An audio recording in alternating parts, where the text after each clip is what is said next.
You are listening to the Life Coach School podcast with Brooke Castillo, episode number 496. Welcome to the Life Coach School podcast, where it's all about real clients, real problems, and real coaching. And now, your host, Master Coach Instructor, Brooke Castillo. Hi, beautiful friends. How's everyone doing? I am a little overstimulated right now. It is 5:03 a.m. in the morning. It's pitch black outside, and I have just been laying in bed thinking about this podcast. I had already recorded the entire thing, and now I have so many more ideas that I want to include in it, so I'm re-recording it. I was going to go back to sleep and then wake up and do it, but I couldn't. So that's what's up with me. I am excited, I guess, about this podcast today and the ideas that I have in it. One of, I think, main sources of inspiration and kind of thought fodder is you all of my students, all of my clients who want to achieve big things in their life, who want to explore their own capacity and see what they can create and what kind of treasures they have inside of them. And I've been coaching a lot lately in Get Coached, and there's a theme for some people that comes up that's around goals, and it's around whether I should keep going after a goal or should I give up on this goal? This goal isn't working for me. I don't think I can achieve this goal. I think the cost of this goal is too high, basically. And it's got me really thinking about how I can best help everyone achieve what they want. And I'm trying to model off my own goals that I have achieved, because I've achieved some pretty amazing goals for myself and I've overcome a lot of the obstacles in the way. And I really want to get better and more professional and more amazing, even though I think I'm pretty good so far. I want to even get even better at helping other people blow their own minds with their own achievements and dream realization. But I think in order to do that, I need to make sure that the philosophy and the thought process around goal setting and goal achieving is set up in the right way. And sometimes when I talk to and coach my students, I realize that the way they're thinking about their goals is really hurting them in some ways. And not physically hurting them, obviously, but hurting them in achieving them as quickly as they possibly could. And so I kind of wanted to come on here and review some ideas on goals and goal cultivation and possibility. And I wanted to talk about a concept called goal cost. And it's basically the costs that we need to pay in order to achieve our goals, and the types of costs that we're willing to pay and the type of costs we shouldn't be willing to pay. And I think when we approach setting goals, if we do the cost analysis before we start, we're not going to be surprised when that bill comes due, and we're going to anticipate it. And I wonder if too many of us spend too much time on thinking about the benefits of the goal and the benefits of achieving the goal, and don't necessarily focus on the costs of achieving the goal and also the benefit of the effort to achieve the goal. So that's what we're going to talk about today. I'm going to try and put it in a step-by-step process for each of you, so you can sit down and do kind of this process with your own goal that maybe you already have set, or with a goal that you want to set. Every goal is going to have a cost associated with it. This is a good thing. This is a great thing. And I wish maybe we could use the word, instead of cost, you could think of it as an investment that will give you a very positive return.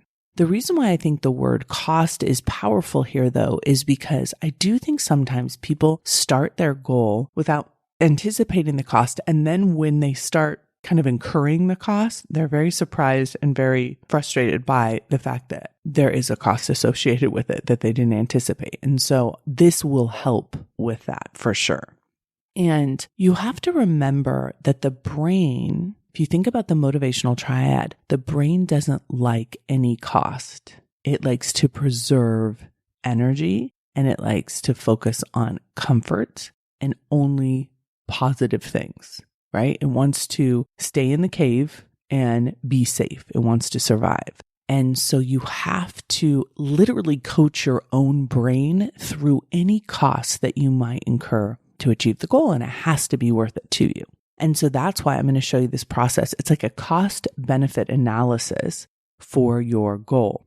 One of the warning signs that I want to point out to you that many of my clients bring to me and don't even realize that they're doing is there will be moments 100% in your journey to achieve a goal where you are going to want to quit.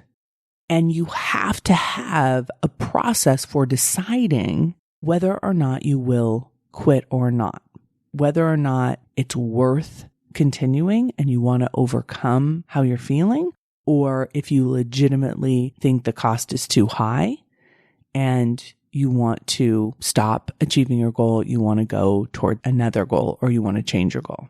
And I think that's a process that you can establish ahead of time with your prefrontal cortex, so you're not trying to make that decision when your brain is freaking out and you're in survival mode that's completely unnecessary. So a client will come to me and say, this is just too hard. This isn't working. I just don't know if I should continue to try and do this. Let's use the example of weight loss. A client will come to me and say, I've been doing this. I've been trying this. I've been on this protocol. I have been really trying to process my feelings and I'm just having a hard time. I keep overeating. This isn't working. I don't know if it's worth it. Whenever a client comes to me with something like that, and I look at the effort towards the goal, and I see that the effort towards the goal isn't aligned with achieving the goal, I know that we need to understand and talk about the benefit of the goal. Again, right? Well, what is the reason why you signed up for this goal and what is the benefit? But also truly understanding that the cost of the goal, the payment for the goal, the currency for the goal is not being paid. Even though it may feel like it because there's a lot of frustration and there's a lot of overwhelm, just because they're feeling that way doesn't mean that they're paying the cost of the goal. In this situation, the cost of the goal is not overeating. It's actually experiencing the emotion. And so when they come to me and they say, I'm still overeating, I understand that giving into that and the food that they're eating is not incurring the cost that would be required to be incurred to achieve the goal. And when we understand that, we can go back to, okay, here is what we're going to have to do. Here is what we're going to have to commit to. Here is where we're going to have to sacrifice. This is where we're going to have to be disciplined. This is where we're going to have to be uncomfortable. Are we willing to incur the cost to achieve the goal? And many times when my clients understand it from that perspective, they're like, oh, I started feeling this way and thought maybe that was something was going wrong. And therefore I didn't follow through. So that's like a great way to anticipate any kind of obstacle that's going to be ahead of you and adjust for literally paying the price, paying the cost to achieve your goal. Now, a lot of times when I say something like, hey, you're not incurring the cost or you're not paying the money or paying the price for the goal, people are like, yeah, I don't want to. And I'm like, okay, so think of it as like an investment in the stock market. You can't get paid returns if you're not willing to invest the money, right? You can watch the returns, in the Dow and you can say, oh my gosh, there's a 10% return over this year, but I wasn't willing to put my money in. So therefore I couldn't get that result. I couldn't get that dividend. I couldn't get that interest paid on that. If you're not willing to invest the money, there's no way you can get the return. Okay. So understanding the cost of something doesn't mean it's a bad thing or a negative thing. We don't go around going, well, I want to make money in the stock market without putting any skin in the game. We don't do that. I mean, we may say that, but we know that that's not realistic. But yet with our goals, sometimes we don't calculate and commit to the investment of the cost in order to get the returns. So I feel like when the benefit of the goal, the promise of the goal is the most strong, which is usually at the beginning, that's when we need to also understand the cost. So our motivation is high. We are already planning for how we're going to handle and overcome and invest in our own goal and anticipate and know that yes, the effort that we're going to put in is the cost. So here's the process I want to recommend that you go through as you're writing goals, or even those of you who maybe your motivation has waned for a goal. This is a really good process to go through. So step one is really asking yourself, what is the point of this goal? Why am I achieving it? Why am I putting myself in this position to stretch myself and to grow and to put extra effort that I'm not currently expending in my life?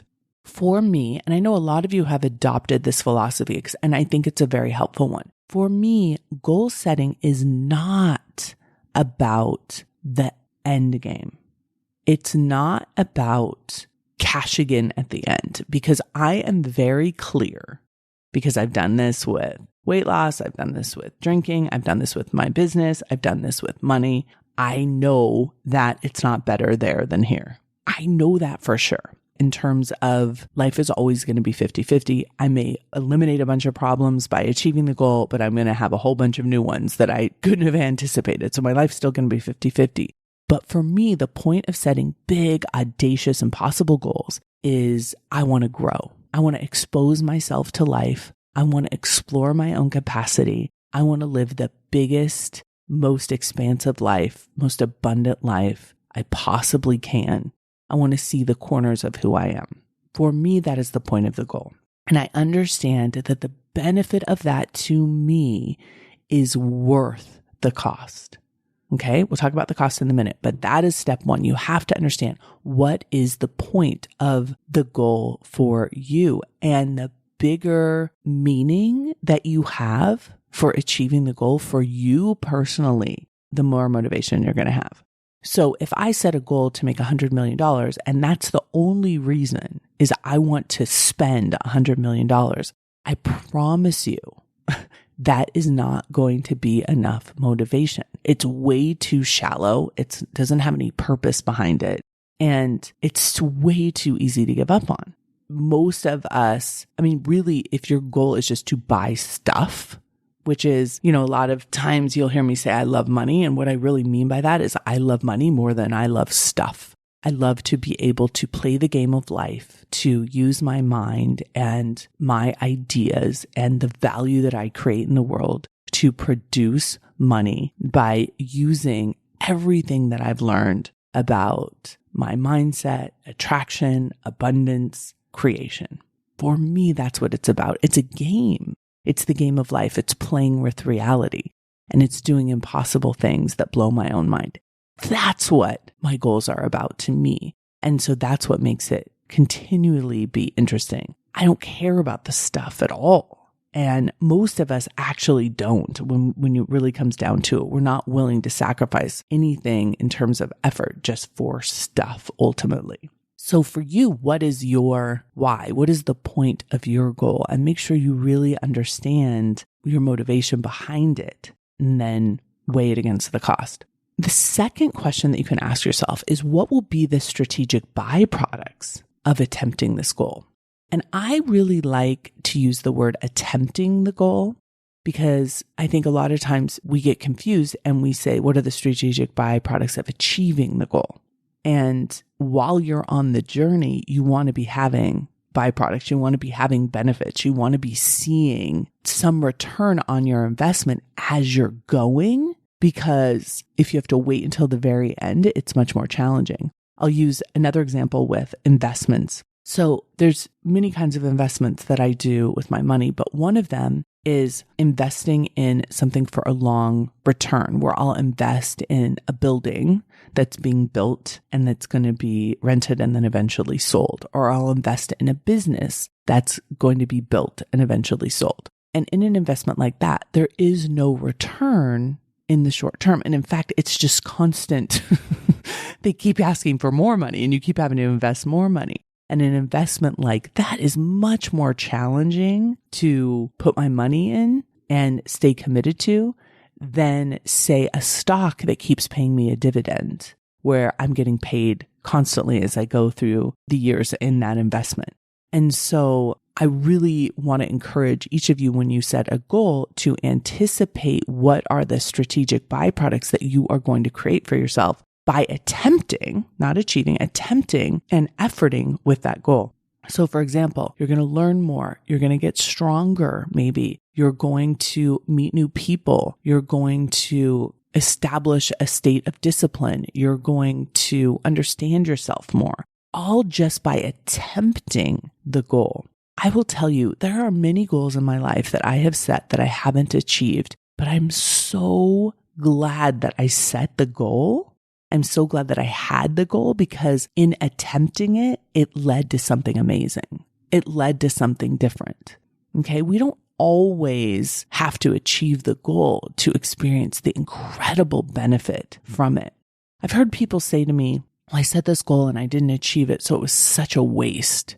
And I'm always like helping them explore how it wasn't a waste, how making the decision to set a goal and putting the effort into the goal and even quitting the goal all creates a benefit in your life, a strategic byproduct in your life that you can utilize to move on to the next thing. The next question you want to ask yourself is, what are the tangible and the intangible benefits of this goal? What are the things that I'm going to literally achieve and get in my life? Like maybe it's weight loss, maybe it's a healthier body, maybe it's more energy, but then it's also a sense of pride. If I'm making a significant change in my body, it's a sense of pride, it's a sense of control, it's a sense of understanding. Whenever I'm trying to help someone achieve their goal of weight loss, one of the main things that I want to help them understand is that they don't have an overeating problem, they have an underfeeling problem. And for me, one of the benefits of my weight loss was truly learning how to feel my feelings instead of eating and instead of buffering. That was one of the most amazing benefits. Also, my weight loss journey gave me a foundation and a structure for achievement, for goals, for understanding how to achieve what seemed to be impossible. I learned a skill. I learned the skill of discipline. I learned the skill of believing in myself. I learned the skill of commitment. So many benefits that I achieved from just attempting that goal, let alone achieving it. Now, once you have all of your benefits documented, once you have them all written down, you want to explore how you feel and how important they are and set yourself up for the next question, which is, am I willing to pay the cost of this? For me, one of the benefits of goal setting, goal attempting, and goal achieving is I find it very fun. I find it very enjoyable. I think that it is invigorating to commit to something insane. And I actually like telling people about my goals, and I like attempting them, and I like the obstacles. I like everything about it. And for me, that benefit is one of the most important pieces of any goal that I set. I have to be having fun while I'm doing it.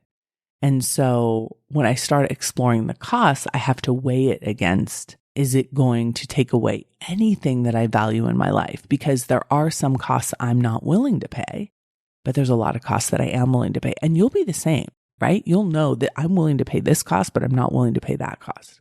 Okay. So that brings us to the next question, which is, what are the tangible and intangible costs of setting, attempting, and achieving this goal? I like to start with the most obvious, which for, business would be money and time. For weight loss would be pleasure from food is going to be one of the costs, excess pleasure from food and time and effort, right? In terms of mental effort and truly comfort. I think one of the biggest costs for most goals is giving up our comfort, is giving up the coziness of the cave. Are we willing to venture out into that cold, brisk air in order to find out and explore other terrains of our own life, other possibilities, other dimensions of our own life?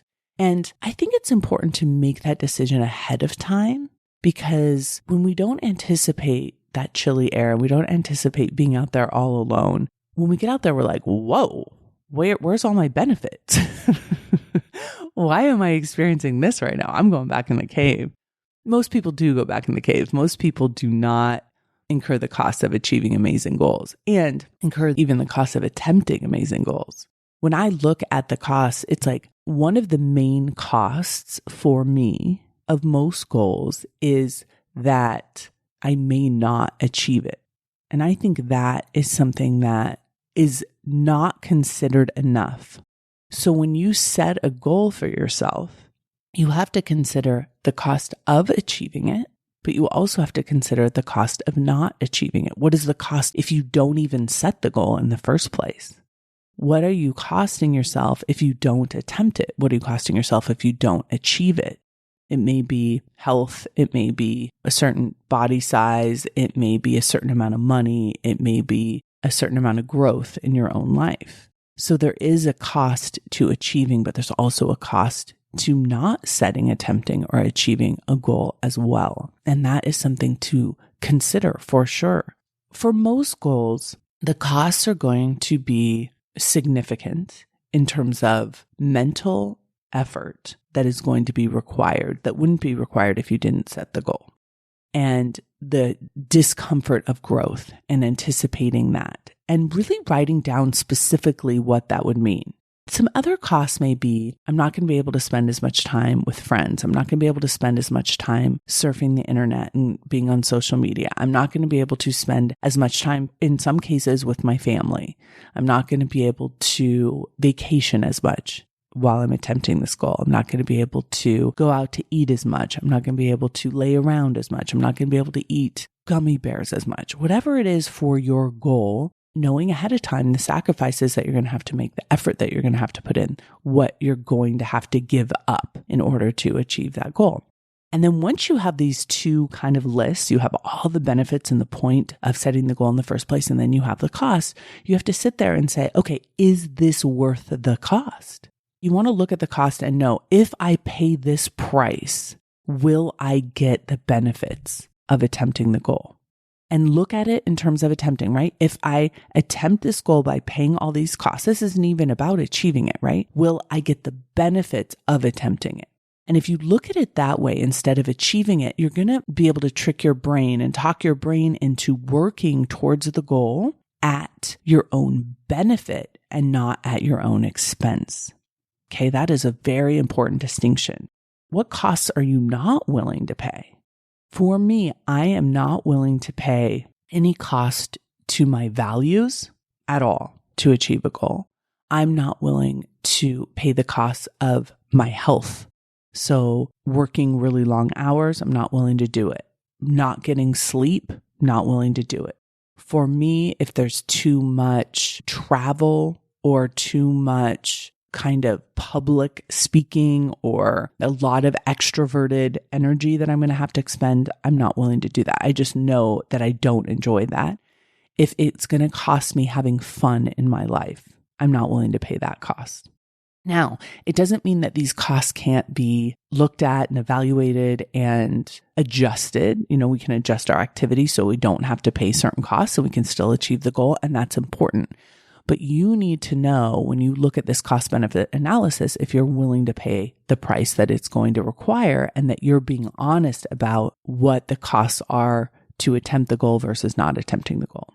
And if the benefits of attempting the goal are good enough, and they usually are, expending that effort, developing the discipline, having the growth, learning the content, learning about your own brain, learning about how to do something, the excitement that comes from living a life on purpose and consciously and creating something new, even if it is just your own day, even if it is just your own life, is usually worth it.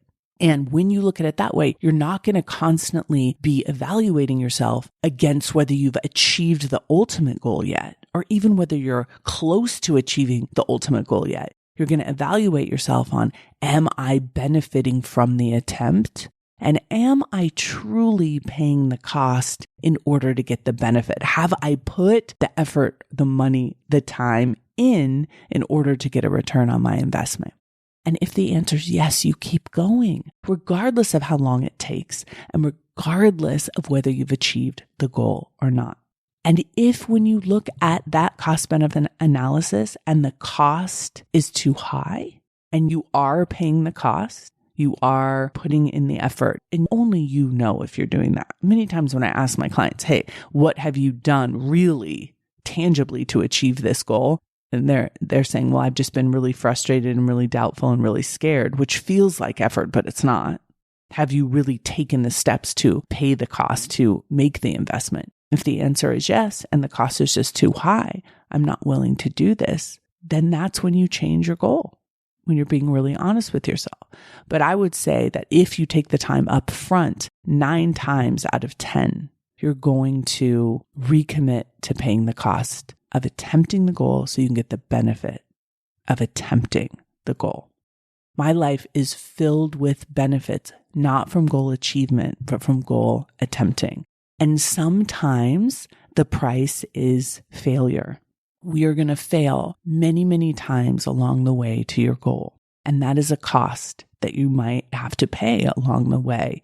You may be trying to build a business, and many times you may try to make a deal, or you may try to get a client or a customer, and you may fail at that. And that is the cost, right? The cost is the rejection. The cost is the frustration. The cost is the lack of money that you don't get from that client and the effort that you put in.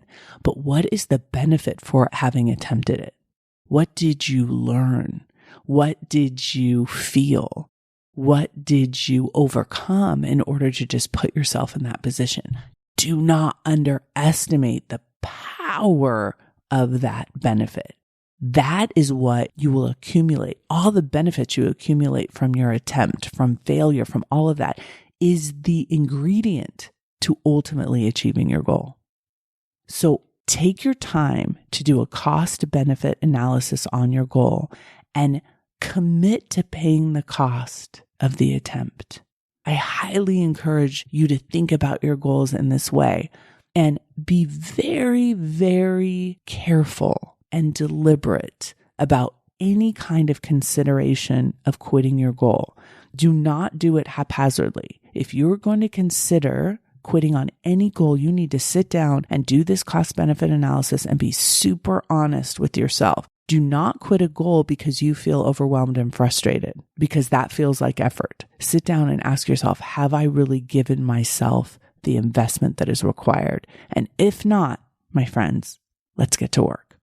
I hope you love this cost-benefit analysis as much as I do. I was willing to wake up at 5 a.m. to share it with you all. So go and do this on all of your own goals and set the biggest, most audacious goals you can and start attempting them now. Have a beautiful week, everyone. Talk to you later. Hey, if you enjoy listening to this podcast, you have to come check out Self-Coaching Scholars. It's my monthly coaching program where we take all this material and we apply it. We take it to the next level and we study it. Join me over at thelifecoachschool.com/join. Make sure you type in the lifecoachschool.com/join. I'd love to have you join me in Self-Coaching Scholars. See you there.